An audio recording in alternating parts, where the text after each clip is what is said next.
Assalamualaikum warahmatullahi wabarakatuh. Saya Faris Aldiansyah. Saya Muhammad Fatan Rivaldi. Saya Puji Lestari. Saya Muhammad Rizwang dari kelompok 2 Relasi Gender Agama-Agama, Prodi Akidah dan Filsafat Islam, Fakultas Usuluddin. UIN Syarif Hidayatullah Jakarta. Berbicara tentang kesetaraan gender, kita harus paham terlebih dahulu apa sih gender itu. Gender adalah pembedaan peran, atribut, sifat, sikap, dan perilaku yang tumbuh dan berkembang dalam masyarakat. Kata gender dapat diartikan sebagai peran yang dibentuk oleh masyarakat serta perilaku yang tertanam lewat proses sosialisasi yang berhubungan dengan jenis kelamin perempuan dan laki-laki. Jadi, gender tidak diartikan sebagai jenis kelamin sebagaimana dalam sifatnya yang kodrati, akan tetapi dibentuk dan dibangun dalam lingkungan sekitar atau masyarakat. Nah, kesetaraan gender itu merujuk kepada setara antara laki-laki dan perempuan dalam hal pemenuhan hak dan kewajiban. Mengapa hal ini menjadi penting? Karena masih ada ketidakadilan gender. Seperti contohnya, perempuan tidak boleh berpendidikan tinggi, laki-laki tidak boleh menangis, dan masih banyak lagi. Nah, kali ini kami akan menjelaskan bentuk-bentuk ketidakadilan gender dalam masyarakat. Yang pertama, subordinasi atau menomorduakan perempuan. Penilaian atau anggapan bahwa suatu jenis kelamin yang melakukan sesuatu lebih rendah dari yang lain.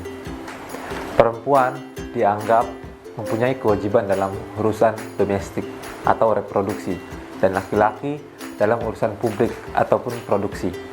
Analoginya seperti laki-laki itu direktur dan perempuan adalah sekretaris. Yang kedua, stereotip berarti pemberian citra baku atau label atau cap yang diberikan kepada seseorang atau kelompok yang didasarkan pada suatu anggapan yang salah. Contoh, perempuan dianggap cengeng, perempuan suka digoda, perempuan lebih rasional, perempuan lebih emosional, perempuan tidak dapat mengambil keputusan. Kemudian perempuan sebagai ibu rumah tangga atau pencari nafkah tambahan, sedangkan laki-laki sebagai pencari nafkah utama. Selain itu, ada juga beban ganda dan marginalisasi yang dapat menimbulkan diskriminasi gender dalam masyarakat. Indonesia sendiri tidak luput dari ketidakadilan gender.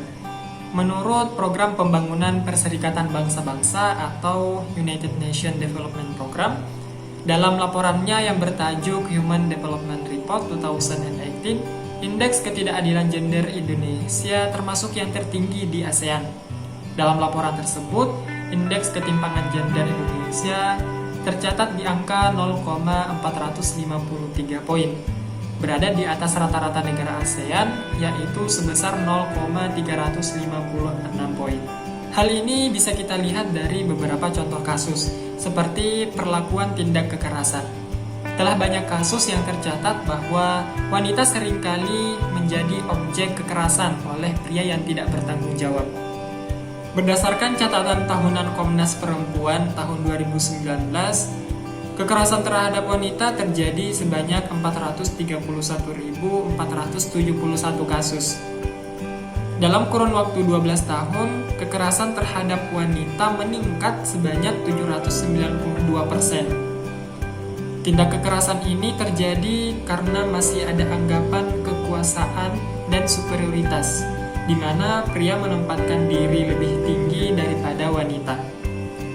Kejadian yang kerap ditemui di lingkungan sekitar adalah apabila istri tidak menaati perintah suami akan dikatakan durhaka, hingga terjadi kekerasan dalam rumah tangga.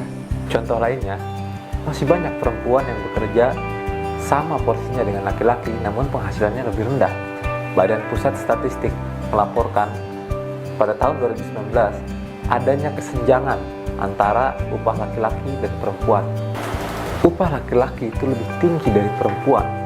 Selama periode 2015 sampai 2019, perbedaan kesenjangan antara upah laki-laki dan perempuan itu mencapai 492,2 ribu. Begitu terlihat jelas ketidaksetaraan gender dalam kasus ini. Oleh karena itu, kita harus mengubah sudut pandang kita mengenai gender dan harus menjadi komitmen bersama sebagai upaya yang serius dari masyarakat dan juga pemerintah. dalam hal penguatan dan pengarusutamaan gender agar tercipta masyarakat yang jauh dari diskriminasi gender.